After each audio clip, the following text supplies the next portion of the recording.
स्वागत छ भाइ बहिनीहरूलाई नेपाल अनलाइन स्कुलमा। आज हामी क्लास 6 को हेल्थ एन्ड फिजिकल एजुकेसन पढिरहेका छौं र हामीले यो भन्दा अघिल्लो क्लासहरुमा चाहिँ लेसन 1, लेसन 2 पढिसकेका छौं। अब हामी लेसन 3 मा चाहिँ न्युट्रिसन भन्ने च्याप्टर पढ्न गइरहेको छौं है। अब न्युट्रिसन भन्ने बित्तिकै के कुराहरु बुझ्नुपर्छ भने हामीले सुरुमा ब्यालेन्स डाइट भनेको के हो त्यो कुराहरु चाहिँ बुझ्नुपर्छ। जस्तै अब हामीले अघिल्लो क्लासहरुमा ब्यालेन्स डाइट भनिरहेका थियौं हैन। ब्यालेन्स डाइट भित्र चाहिँ के कुराहरु आउँथ्यो त भन्दा जस्तै फ्रुट्स, भेजिटेबल्स हैन। हामीले डेली लाइफमा हामीले खाइराख्ने कुराहरुलाई चाहिँ ब्यालेन्स डाइट भनिन्छ हैन। अब न्युट्रिसन भनेको के हो हैन। जस्तै हामीलाई कुनै पनि कामहरु गर्नको लागि के चाहिन्छ त एनर्जी चाहिन्छ हैन। हाम्रो इफोर्टहरु चाहिन्छ। अब त्यो काम गर्नको लागि त्यो जोशहरु, त्यो एनर्जीहरु कहाँबाट आउँछ त भन्दा न्युट्रिसनबाट आउँछ हैन। न्युट्रिसन भनेको चाहिँ त्यही नै हो है।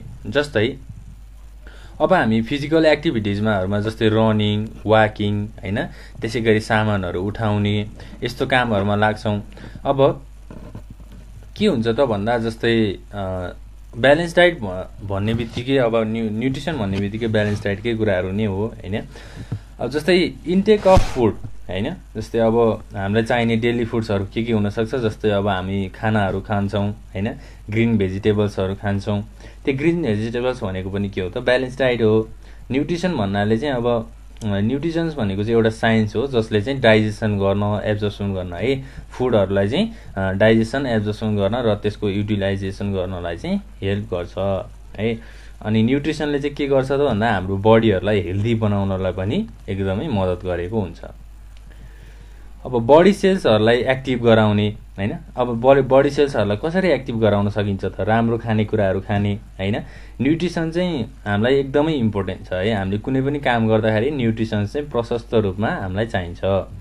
जस्तै अब न्युट्रिएन्ट्समा चाहिँ के हुन्छ भन्दा कार्बोहाइड्रेट्स, प्रोटिन्स, फ्याट्स, मिनरल्स, भिटामिन्सहरु चाहिँ हाम्रो न्युट्रिएन्ट्स हो है। अब कार्बोहाइड्रेट्स पनि हामीलाई हाम्रो ह्युमन बडीमा चाहिन्छ, प्रोटिन्स चाहिन्छ, फ्याट चाहिन्छ, मिनरल्स चाहिन्छ हैन, भिटामिन्सहरु चाहिन्छ।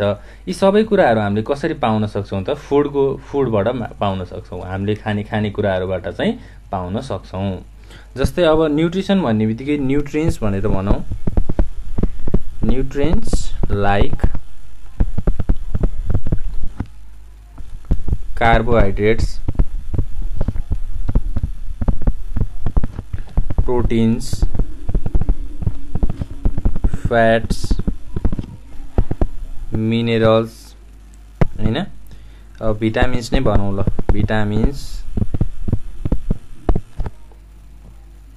आर इसेन्शियल है, इसेन्शियल फर ह्युमन बडी हैन। ह्युमन बडीले काम गर्नको लागि चाहिँ यी सबै कुराहरु एउटा ह्युमन बडीमा हुनुपर्छ।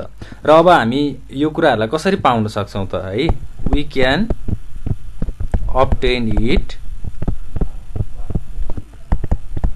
by food है। हामीले खाने कुराहरुबाट चाहिँ हामीले यो कुराहरु पाउन सक्छौं। अब कार्बोहाइड्रेट, प्रोटिन, फ्याट पाउनको लागि त हामीले त्यही अनुसारको खानेकुराहरु खानु पर्यो। जस्तै अब के खानु पर्यो त भन्दा ग्रीन भेजिटेबल्स है, ग्रीन भेजिटेबल्स, फ्रुट्स हैन। अब त्यसैगरी अरु के हुन सक्छ त मिल्क हैन, बटर। यी सबै कुराहरु चाहिँ, यी सबै खानेकुराहरुलाई चाहिँ हामीले डेली लाइफमा युज गर्नु पर्यो हैन त ल। अब यो त भयो न्युट्रिएन्ट्सको कुरा है। अब हामीले फुडहरुको क्लासिफिकेसन अफ फुडको कुराहरु गर्छौं। क्लासिफिकेसन अफ फुड है। फुडहरुलाई चाहिँ कसरी क्लासिफाई गर्न सकिन्छ। जस्तै अब एक्जाममा एकदम इम्पोर्टेन्ट छ है। यो एक्जाममा सोधिरहेको हुन्छ यो क्वेशन। जस्तै अब what are the classifications of food भनेर एक्जाममा सोध्यो भने हामीले के गर्ने त है, हामीले के लेख्ने त। जस्तै अब हामीले फुड किन खान्छौं त न्युट्रिसनको लागि खान्छौं। न्युट्रिसन हामीलाई किन चाहिन्छ त कामहरु गर्नको लागि, आफ्नो एनर्जीहरु बढाउनको लागि चाहिन्छ हैन। जस्तै अब आफ्नो डेभलपमेन्ट गर्नको लागि चाहिन्छ हैन। त्यो कुराहरु भयो। र हाम्रो मेन्टल हेल्थ, फिजिकल हेल्थहरु राम्रो बनाउनको लागि पनि हामीलाई न्युट्रियस फुडहरु चाहिन्छ। अब फुडहरुलाई हामीले क्लासिफाई गर्दाखेरि जस्तै फर्स्टमा आउँछ सिरियल्स। सेकेन्डमा आउँछ पल्सेस, थर्डमा आउँछ ग्रीन भेजिटेबल्स हैन। ग्रीन भेजिटेबल्सको त मैले माथि कुरा नै गरिसकेको छु है। ल ग्रीन भेजिटेबल्स आउँछ। त्यसैगरी अब अरु के हुन सक्छ त क्लासिफिकेसन अफ फुडमा? अब फ्रुट्सहरु हुन सक्छ हैन। त्यसैगरी 5 नम्बरमा एनिमल प्रोडक्ट्स हैन। अब एनिमल प्रोडक्ट्समा चाहिँ के हुन सक्छ त? जस्तै अब मिल्क, बटर हैन। त्यसैगरी अरु के हुन सक्छ? पनिर हैन। यस्तो खालको खानेकुराहरु एनिमल प्रोडक्ट्समा आउँछ। फ्रुट्सको कुराहरु भयो। त्यसैगरी एनिमल प्रोडक्ट्स। त्यसैगरी अर्को के हुन सक्छ? वाटर। वाटर भनेको त पानी हो। यो त हाम्रो फुडमा पनि आउने भयो र पानी बिना हामी बाँच्न सक्छौं त सक्दैनौं है। अब हामीले फुडहरु त लगभग 2-3 दिन नखाए पनि सायद केही नै हुँदैन होला, तर पानी भनेको त हामीलाई चाहिए नै रहन्छ हैन। त्यो कुराहरु भयो। अब क्लासिफिकेसन फुडमा चाहिँ हाम्रो 6 वटा कुराहरु छ। अब यही नै हो है।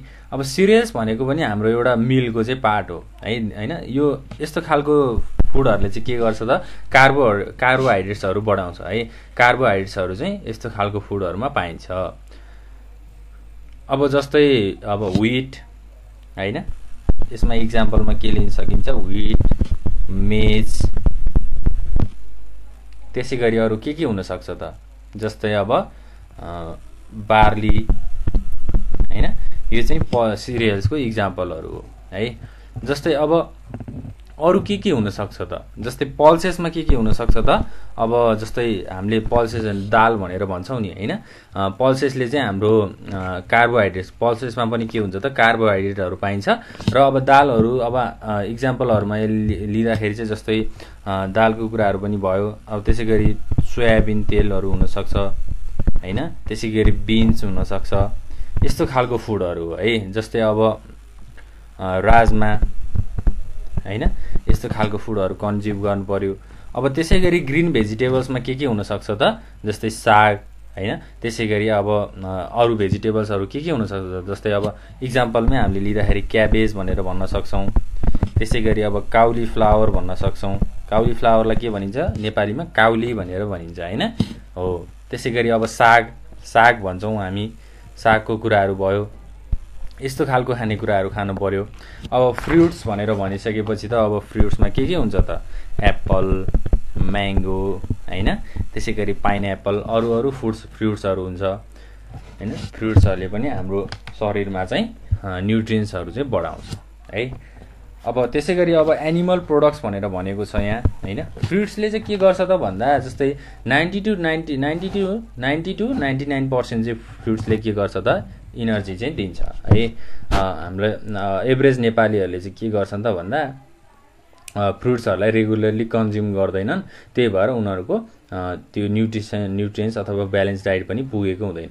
र हामीले अब के बुझ्नु पर्यो त भन्दा फ्रुट्सहरु चाहिँ हामीले डेली खानु पर्यो है। डेली चाहिँ हामीले फ्रुट्सहरुलाई कन्ज्युम गर्नु पर्यो। यो चाहिँ हाम्रो ब्यालेन्स डाइटको एउटा पार्ट हो है। अब फ्रुट्सहरु पनि एकदम फ्रेश फ्रुट्सहरु चाहिँ खानु पर्यो। अब एनिमल प्रोडक्ट्समा जस्तै मिल्कको कुराहरु आउँछ हैन।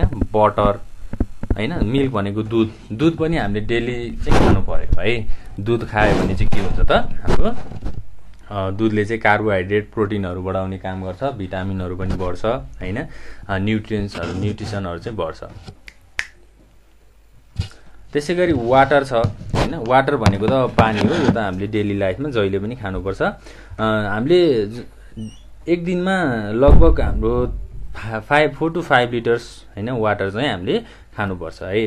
अब वाटरहरु हामीले अब प्रशस्त रूपमा खाएनौं, पिएनौं भने के हुन्छ त? जस्तै अब कस्तो खालको डिजिजहरु हुन सक्छ त? जस्तै अब मालन्युट्रिसन, डायरिया हैन, जन्डिस, यस्तो खालको डिजिजहरु चाहिँ हामीलाई हुन सक्छ। त्यही भएर अब पानी चाहिँ हामीले प्रशस्त रूपमा पिउनु पर्छ है। यो कुराहरु चाहिँ बुझ्नु होला र आफ्नो भाइबहिनीहरुलाई पनि भन्नु होला हैन। घरमा आफ्नो प्यारेन्ट्सहरुसँग पनि शेयर गर्नु होला। प्यारेन्ट्सलाई के भन्नु त भन्दा जस्तै हामीले फ्रुट्स चाहिँ अब डेली खानुपर्छ भनेर भन्नु भएको छ सरले। हामी फ्रुट्स डेली खान्छौं भनेर भन्नु पर्यो है। अब फ्रुट्सहरुमा एप्पल, म्याङ्गोको मात्रै कुरा नभइकन अरु ग्रेप्सहरु हुन सक्छ हैन। ओरेन्जहरु हुन सक्छ। यी सबै कुराहरु चाहिँ डेली लाइफमा डे टु डे हैन दिनदिनै चाहिँ कन्ज्युम गर्नु पर्यो। फेरि खाने भनेर धेरै खाने होइन नि है, एकदम मात्रामा मिलाएर चाहिँ खानुपर्छ। अब जस्तै लेमन जुसहरू खानु पर्यो होइन, पाइनएप्पल जुसहरू खानु पर्यो। यसले गर्दा चाहिँ न्युट्रिसन्स बढाउँछ र हामीलाई काम गर्नलाई चाहिँ एकदमै सजिलो हुन्छ र ह्युमन बडीको ब्यालेन्स डाइट पनि यसले मेन्टेन गर्छ। अब ब्यालेन्स डाइट भन्ने बित्तिकै के बुझ्नु पर्यो त यहाँ, carbohydrate, protein, fat, minerals, vitamins होइन, यी सबै कुराहरू भयो। ल अब लाई चाहिँ एउटा ग्रुपमा क्लासिफिकेसन गर्दाखेरि के भन्न सकिन्छ भन्दा, जस्तै म एउटा टेबल बनाउँछु यहाँ, क्लासिफिकेसन अफ फुड ग्रुप है। त्यसै गरी न्युट्रिएन्ट्स अभाइलेबल र यहाँ के हुन्छ, सोर्सेस हुन्छ है। अब इनर्जी एल्डिङ फुड एउटा ग्रुप भयो। त्यसै गरी बडी एल्डिङ फुड अर्को ग्रुप भयो। त्यसै गरी food required for body regulation and protection. अब फर्स्टमा के ग्रुप छ त हाम्रो, इनर्जी एल्डिङ फुड छ। इनर्जी एल्डिङ फुडमा चाहिँ कस्तो खालको न्युट्रिएन्ट्सहरू पाइन्छ त, कार्बोहाइड्रेटहरू पाइन्छ है, त्यसै गरी फ्याट्सहरू पाइन्छ। र अब सोर्स भनेको चाहिँ कस्तो खालको सोर्सहरू हुनसक्छ, सिरियल्स हुनसक्छ, सुगर, हनी है, यस्तो खालको कुराहरू चाहिँ हाम्रो चाहिँ इनर्जी एल्डिङ फुडको ग्रुपमा आउँछ। र बडी एल्डिङ फुडमा चाहिँ के हुन्छ त, प्रोटिन हुन्छ। प्रोटिनले चाहिँ के गर्छ त, हाम्रो बडीहरूलाई चाहिँ बढाउने काम गर्छ। जस्तै अब तपाईँ अहिले सानो हुनुहुन्छ भने तपाईँ भोलि पर्सि ठुलो हुनुहुन्छ होइन, प्रोटिनको कुराहरू भयो। अब यहाँ सोर्सेसमा के हुन्छ त, पल्सेस हुन्छ, मिट होइन, त्यसै गरी एग्स, मिल्क, यस्तो खालको फुडहरू आउँछ है। त्यसै गरी अब food required for body regulation and protection है, बडीलाई रेगुलेट गर्ने, बडीलाई प्रोटेक्ट गर्ने फुडहरू चाहिँ के हुनसक्छ। अब न्युट्रिएन्ट्सहरूमा चाहिँ मिनरल्स हुन्छ, भिटामिन्स हुन्छ होइन। र अब हाम्रो सोर्सेसहरूमा चाहिँ के हुनसक्छ, भेजिटेबल्स हुनसक्छ है, भेजिटेबल्सहरू हुनसक्छ। ल यो चाहिँ हाम्रो फुडको ग्रुपहरूलाई क्लासिफाई गरेको भयो। जस्तै एउटा इनर्जी एल्डिङ भयो, अर्को बडी एल्डिङ भयो र अर्को food required for body regulation. अब इनर्जी एल्डिङ भन्ने बित्तिकै हामीलाई यस्तो खालको फुड्सहरूले के गर्दो रहेछ त, आफ्नो इनर्जीहरू है, इनर्जीहरू बिल्डअप गर्न काम गर्दो रहेछ। जस्तै कार्बोहाइड्रेट र फ्याट बढाउँछ ह्युमन बडीमा होइन, त्यही कुराहरू छ।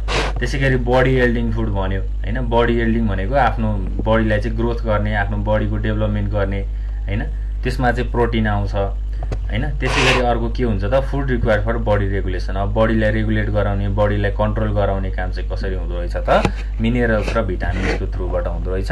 अब यहाँ भेजिटेबल्समा हामीले योभन्दा अगाडि त्यहाँ कुराहरू गरेका थियौँ, जस्तै अब क्याबेज, काउलीफ्लावर होइन, त्यसै गरी अरू थुप्रै हुनसक्छ नि त। हामी भेजिटेबल्सलाई नर्मल्ली तरकारी भनेर भन्छौँ होइन, सब्जी भनेर भन्छौँ, यी कुराहरू हुन्छ। ल अब भिटामिनको कुराहरू गर्दाखेरि vitamin A, vitamin B, vitamin C, vitamin D, vitamin E होइन, त्यसै गरी भिटामिन के। भिटामिनको पनि क्लासिफिकेसन्सहरू हुन्छ। भिटामिनहरू चाहिँ हामीले प्रशस्त रूपमा लिनुपर्छ र यो सबै कुराहरू भयो भने हाम्रो ह्युमन बडीलाई चाहिँ के हुन्छ त, हेल्प हुन्छ। र न्युट्रिसन पनि हामीले प्रशस्त रूपमा चाहिँ पाउँछौँ है। यस्तो खालको खानेकुराहरू चाहिँ खानु पर्यो अब है। ल अब जथाभावी खानेकुराहरू नखाने, स्मोकिङ जो ब्याड ह्याबिटबाट टाढा रहने, आफ्नो साथीहरू पनि स्मोकिङतिर लागेको छन् होइन, त्यस्तो ब्याड ह्याबिटतिर लागेको छन् भने के भन्ने त, उनीहरूलाई यस्तो यस्तो हुन्छ, यसरी नखा भन्ने, सम्झाउने होइन। आफू अब त्यस्तो खालको साथीहरू छन् भने आफू टाढा रहने होइन, यी कुराहरू चाहिँ तपाईँहरूले गर्नुपर्छ है त। ल न्युट्रिसन भनेको चाहिँ अब यति नै हो। भिटामिन्सको कुराहरू गर्दाखेरि हामीले भिटामिनलाई vitamin A, vitamin B, vitamin C, vitamin D, vitamin E र भिटामिन के भनेर भन्न सक्छौँ है त। ल अब ब्यालेन्स डाइटको कुराहरू त गरि नै हाल्यौँ। ल यति भन्दै अब आजको क्लास यही हुन्छ। हामी नेक्स्ट क्लासमा चाहिँ के कुराहरू डिस्कस गर्छौँ त भन्दा जस्तै अर्को के छ भन्दा डिजिजेसको कुराहरू हामी डिस्कस गर्छौँ है। अब हामीले प्रशस्त रूपमा ब्यालेन्स डाइट लिएनौँ भने कस्तो खालको रोगहरू लाग्छ भन्ने कुराहरू डिस्कस गर्छौँ है त। ल थ्याङ्क यू।